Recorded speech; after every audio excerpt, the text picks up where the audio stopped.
Hello everybody, Tyrone the God 3 here, and today we're doing Dragon Ball Super reviews. Today we'll be doing the review of episode 26, A Chance of Victory in a Pinch. It's time for a counterattack, Goku. This episode, it was alright. I'm glad we're coming down to the end of the Resurrection F saga. Like, we're almost done with the Resurrection F saga. I think after next episode, the Resurrection F saga will be over. Which is weird because the pacing of the Resurrection F saga has been the jankiest pacing I've ever seen. I figured, like, this episode will be the episode where Goku makes the comeback and Frieza gets pissed and Goku is shot, which it is. And then, Vegeta was going to come in next episode and do his thing. And I thought that was going to last about 2 episodes. And then we do the whole blow up the earth thing on the second episode. And then we fix that. Yeah, I thought it'd be like a bit longer, but from what we see here, the next Resurrection F basically ends next week. So, with that said, it'll all be over. But as of this episode, the episode's plot summary is pretty basic. It's Goku and Frieza continue their fight. And we see that Goku's losing. And I gotta say, one thing I'll give Resurrection F saga, as opposed to the movie, credit for, the saga definitely lets you know that Goku's losing in the fight. It's very apparent that Gold Frieza has an advantage. I mean, he still doesn't stand a chance. Even if you haven't seen the movie, you know that Frieza's still at a huge disadvantage. He's still going to get his butt kicked because Vegeta's still there.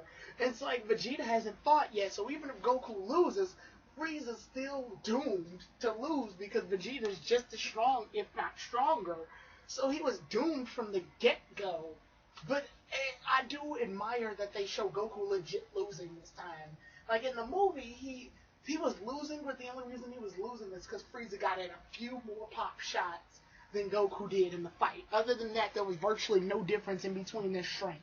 They looked about even. The fight choreograph was beautiful, but they looked so even that there was virtually no difference between Goku and Frieza, which is why I was so confused as to like how Goku was quote-unquote losing that fight.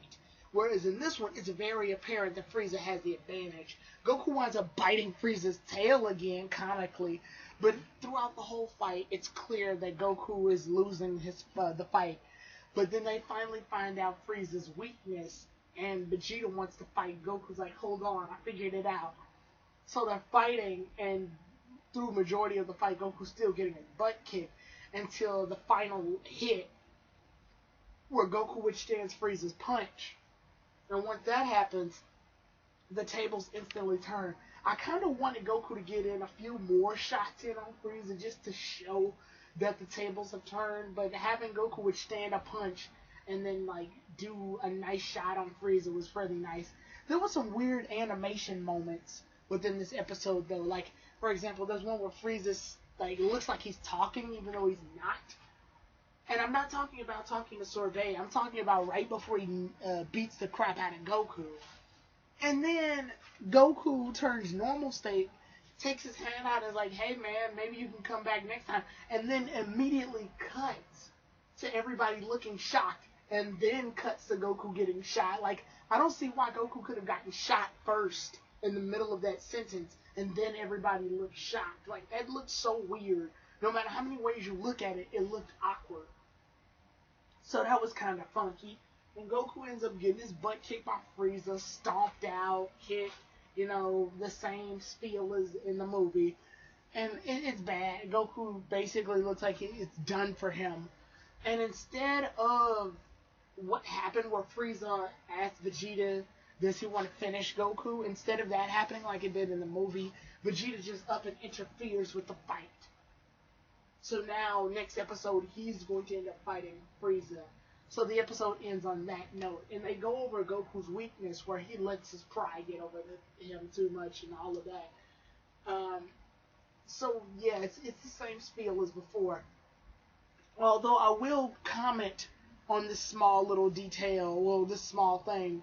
I don't like the fact that Frieza's weakness is the exact same weakness he has when he's at 100% form during the Namekian saga. Like, it's the exact same weakness. So it kind of feels like Frieza didn't learn anything from that fight. And it also feels like they ran out of ideas for how Goku can beat Frieza in this one-on-one brawl between the two, so they just desperately went, hey, let's make it this. And one advantage that Dragon Ball Super has over the movie is that it's a saga. It's not a movie, so it could have ended a different way. Granted, movies doesn't exactly limit Dragon Ball Dragon Ball in general. There could be a movie where Gohan saves the day as opposed to Goku. That's happened before. Or, hell, even one where Bardock or Trunks are the main characters. Like, it's happened before. But in the movie, they did it so that Goku could be the hero. In this one, I see no reason why they can't make Vegeta the hero, because it would just be a saga. You could be like, remember that saga where Vegeta was the hero? But according to the previews for the next episode, it's obvious what's going to happen, unfortunately. But regardless, I do love the fact that Goku is legit losing. The animation was weird at times, but there were some moves that they did I thought were pretty cool, like when Frieza kicks Goku to the side, then slaps his hand on Goku's side, and launches an energy blast and sends him flying. Like, that was pretty cool. Other than that, there's not really much to say. This review might be a little short because of that, but it was pretty straightforward. It was clear that this was the climactic part of the saga, because most of the action happens right in this episode, where they finally legit start fighting. Well, granted, the quality isn't as good as like Goku's fight with Beerus or previous Dragon Ball Z fights. And hell, Frieza has fought Goku for 10 episodes in Dragon Ball Z once. So to see this happen is very underwhelming. This whole saga to me was underwhelming. But that'll be all saved for the movie/saga comparison. Other than that, though, this episode got straight to the point, if anything else, so I congratulate it for that. And we can see that there's a lot to be set up for in the next episode, which is painfully obvious what it is. It's the one where Vegeta fights Frieza. Or, I wouldn't even say fight, just sort of beats Frieza up.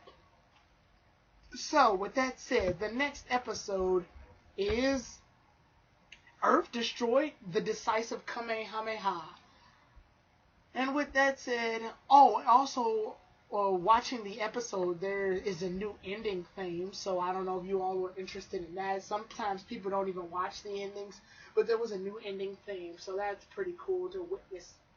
But with that said, everybody, I'll see you all then, and we'll conclude the Resurrection F Saga, and then along with the Resurrection F Saga's conclusion, I'll also be doing the movie/saga review. So with that said, I'll see you all then, everybody. Tyrone the God 3 out.